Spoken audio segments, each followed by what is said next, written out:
La fermentación termodinámica, las leyes de los gases y la nutrición.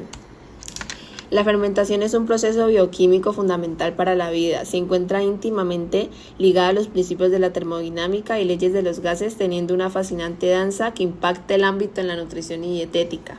Sus tipos. Fermentación alcohólica. Se produce en ausencia de oxígeno por parte de levaduras y ciertos tipos de bacterias. Los productos finales incluyen alcohol etílico y como ejemplo están la producción de cerveza, vino y pan. Fermentación láctica. La fermentación láctica es un proceso metabólico que ocurre en ausencia de oxígeno en el que las células convierten los azúcares como la glucosa y el ácido láctico. Este proceso genera energía en forma de ATP. La fermentación láctica es llevada a cabo por una variedad de microorganismos, incluyendo bacterias, hongos y algunas células eucariotas. Ejemplos de esto, yogur, queso y chucrut. La termodinámica en acción. La fermentación como proceso exergónico libera energía en forma de calor. Esta liberación se rige por los dos principios de la termodinámica, específicamente por la segunda ley, que establece la tendencia natural de los sistemas hacia un estado de mayor entropía o desorden.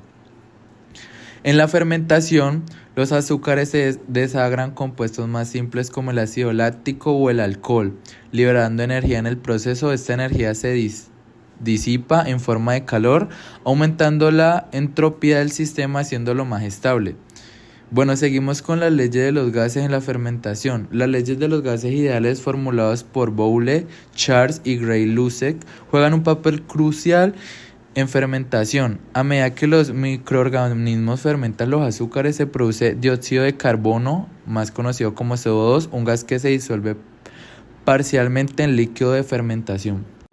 La ley de Boyle nos indica que a temperatura constante la presión del gas y el volumen son inversamente proporcionales.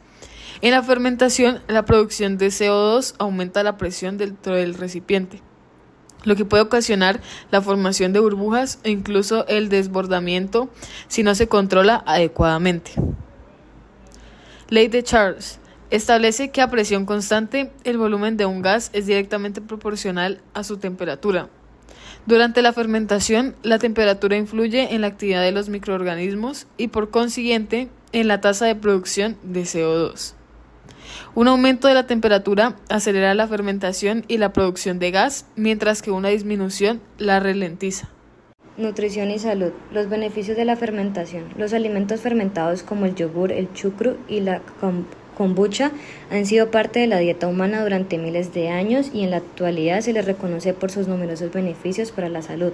La fermentación enriquece los alimentos con probióticos, microorganismos vivos beneficiosos que contribuyen a mantener un microbiota intestinal saludable. Estos probióticos pueden mejorar la digestión, fortalecer el sistema inmunológico y reducir el riesgo de enfermedades inflamatorias.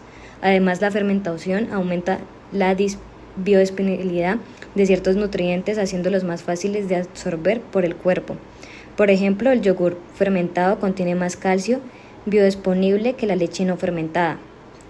Conexiones más profundas, bioquímica y ciencia de los alimentos. En la producción de alimentos fermentados como el pan, el queso, el vino y el yogur, los microorganismos como la levadura y las bacterias convierten los carbohidratos en productos finales mediante la fermentación.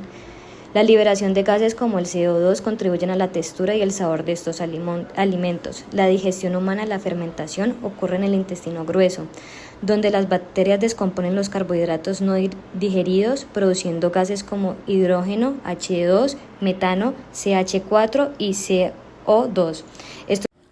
Ejemplos. Yogurt. La elaboración del yogurt es un ejemplo clásico de la aplicación de los principios termodinámicos y la ley de los gases en la nutrición. La leche se inocula con bacterias lácticas, como Lactobacillus bulgaricus y Streptococcus thermophilus, que fermentan la lactosa en ácido láctico. Este proceso libera calor, aumentando la temperatura de la mezcla y creando un ambiente favorable para el crecimiento de las bacterias. La producción de ácido láctico reduce el pH de la leche. Panadería. En la elaboración del pan, la levadura, un hongo unicelular, fermenta los azúcares de la harina, liberando CO2. Este gas queda atrapado en la masa, formando burbujas que la hacen esponjosa. La ley de Boyle nos indica que al hornear el pan en un horno a alta temperatura, el CO2 se expande, haciendo que las burbujas crezcan aún más y el pan se hinche. Bueno, siguiendo con el siguiente ejemplo es la elaboración de cerveza, que pues en la producción de esta la cebada malteada se fermenta con levadura liberando CO2 y alcohol. La ley de Charles juega un papel importante en este proceso, ya que la temperatura de la fermentación influye en la actividad de la levadura y por lo tanto en la tasa de producción de CO2 y alcohol. Son las temperaturas más altas que aceleran la fermentación, mientras las temperaturas más bajas las ralentizan. El siguiente ejemplo es la producción de vino, que en la producción de estas las uvas se fermentan con levadura, transformando el azúcar natural de la fruta en alcohol y CO2. La ley de Gay-Lussac nos indica que la presión del CO2 dentro del tanque de fermentación aumenta con la temperatura. Es importante controlar la presión para evitar explosiones o daños al recipiente.